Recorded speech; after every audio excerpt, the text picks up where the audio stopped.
ಖಾಸಗಿ ರಂಗದ ಮುಂಚೂಣಿಯ ಶತಮಾನ ಕಂಡ ಕರ್ನಾಟಕ ಬ್ಯಾಂಕ್ ಲಿಮಿಟೆಡ್ನ ಪ್ರಧಾನ ಶಾಖೆಯನ್ನ ಮಂಗಳೂರಿನಿಂದ ಬೆಂಗಳೂರಿಗೆ ಸ್ಥಳಾಂತರಿಸುವ ಯಾವುದೇ ಪ್ರಸ್ತಾವನೆ ಇಲ್ಲ ಎಂದು ಬ್ಯಾಂಕಿನ ನೂತನ ವ್ಯವಸ್ಥಾಪಕ ನಿರ್ದೇಶಕ ಹಾಗೂ ಸಿಇಒ ರಾಘವೇಂದ್ರ ಎಸ್ ಭಟ್ ಸ್ಪಷ್ಟಪಡಿಸಿದ್ದಾರೆ.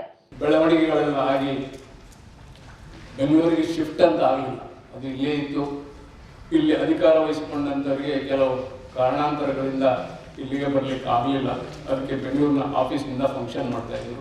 ಅಲ್ಲಿಗೆ ಶಿಫ್ಟ್ ಆಗುವಂಥದ್ದು ಯಾವುದೇ ನಿಮಗೆ ಒಂದು ದುಗುಡ ಅಥವಾ ಏನಾದ್ರು ದುಮ್ಮಾನಗಳಿದ್ದರೆ ಇಲ್ಲ ಅಂತ ಹೇಳಲಿಕ್ಕೆ ನಾನು ಇಚ್ಛೆ ಪಡ್ತೇನೆ. ಬ್ಯಾಂಕಿನ ಮಂಗಳೂರಿನ ಪ್ರಧಾನ ಕಚೇರಿಯಲ್ಲಿ ಬುಧವಾರ ಸುದ್ದಿಗೋಷ್ಠಿಯಲ್ಲಿ ಮಾತನಾಡಿದ ಅವರು, ಕರ್ನಾಟಕ ಬ್ಯಾಂಕ್ ಸ್ಥಳಾಂತರ ಆಗುವುದಿಲ್ಲ ಎಂದು ಖಡಾಖಂಡಿತ ಹೇಳುವ ಮೂಲಕ ಈ ಕುರಿತ ಗೊಂದಲ ಊಹಾಪೋಹಗಳಿಗೆ ತೆರೆ ಎಳೆದರು. ಮಾತ್ರವಲ್ಲ, ಬ್ಯಾಂಕಿನಲ್ಲಿ ಯಾವುದೇ ಅವ್ಯವಹಾರ ನಡೆದಿಲ್ಲ, ಬ್ಯಾಂಕ್ ಸದೃಢವಾಗಿದೆ. ಅಲ್ಲದೆ ಬ್ಯಾಂಕ್ ವಿಲೀನ ಕುರಿತ ಸುದ್ದಿಗಳು ಸತ್ಯಕ್ಕೆ ದೂರವಾಗಿದೆ ಎಂದು ಹೇಳಿದರು.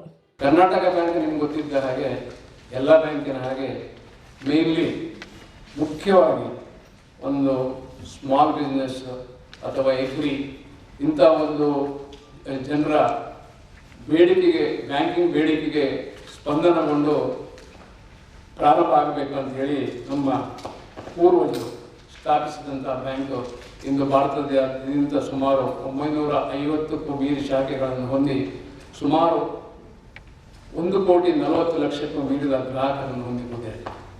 ಇದು ಇಂದು ಭಾರತದಾದ್ಯಂತ ಬೆಳೆದು ಈ ಬೇರೆ ಬೇರೆ ಸೆಕ್ಟರ್ಗೆ ಬೇಕಾಗುವಂಥ ಎಲ್ಲ ಫೈನಾನ್ಷಿಯಲ್ ನೀಡ್ಸನ್ನು ಕೊಡ್ತಾ ಇದ್ದೇವೆ ಅಂತ ಹೇಳಲಿಕ್ಕೆ ಬಹಳ ಸಂತೋಷ ಆಗ್ತದೆ. ಇವತ್ತು ನಿಮ್ಮನ್ನು ಕರೆದು ಹೇಳುವಂಥ ವಿಷಯ ಇಷ್ಟೇ. ನಾನಿಂದು ಅಧಿಕಾರ ವಹಿಸಿಕೊಂಡಿದ್ದೇನೆ, ಸುಮಾರು ಗ್ಯಾಪಿನ ನಂತರ ಬಂದಿದ್ದೇನೆ. ಒಂದು ಹೊಸದಾಗಿ ಜಾಯ್ನ್ ಆದ ಹಾಗೆ ಆಗಿದೆ. ಲಾಟ್ ಆಫ್ ರೆಸ್ಪಾನ್ಸಿಬಿಲಿಟಿ ನನ್ನ ಮೇಲಿದೆ. ಇನ್ನೂ ಸ್ವಲ್ಪ ಒಳ್ಳೆ ರೀತಿಯಲ್ಲಿ ಇವತ್ತೇ ಕಾರ್ಯ ತತ್ಪರನಾಗೋದ್ರಿಂದ ಇನ್ನೂ ಜರ್ನಿ ಸ್ಟಾರ್ಟ್ ಮಾಡಬೇಕಂತ ಇದ್ದುಕೊಂಡಿದ್ದೇನೆ. ಸಮಾಜದ ಸೇವೆಗೆ ನನ್ನ ಒಂದು ಕೈಯಲ್ಲಿ ಏನು ಆಗ್ತದೆ ಅದನ್ನು ಮಾಡಬೇಕಂತ ಅಂದ್ಕೊಂಡಿದ್ದೇನೆ. ಈ ಎಲ್ಲ ದೃಷ್ಟಿಯಿಂದ ನಾನು ಪ್ರಪ್ರಥಮವಾಗಿ ನಮ್ಮ ಆಡಳಿತ ಮಂಡಳಿ, ಚೇರ್ಮನ್ ಆ್ಯಂಡ್ ಡೈರೆಕ್ಟರ್ಸ್ ಅವರಿಗೆ ಧನ್ಯವಾದ ಹೇಳಲಿಕ್ಕೆ ಇಷ್ಟಪಡ್ತೇನೆ. ಅದೇ ರೀತಿ regulator reserve bank of India ನನ್ನ ಹೆಸರನ್ನು ಅಪ್ರೂವ್ ಮಾಡಿದ್ದಕ್ಕೆ ಅವರಿಗೂ ನಾನು ಋಣಿಯಾಗಿದ್ದೇನೆ. 38 ವರ್ಷಗಳ ಸುದೀರ್ಘ ಪ್ರಯಾಣದಲ್ಲಿ ನೋಡ್ಕೊಂಡು ಬಂದ ಹಾಗೆ ಇವತ್ತಿಗೆ ಕೂಡ ಬ್ಯಾಂಕಿನ fundamentals are very very strong.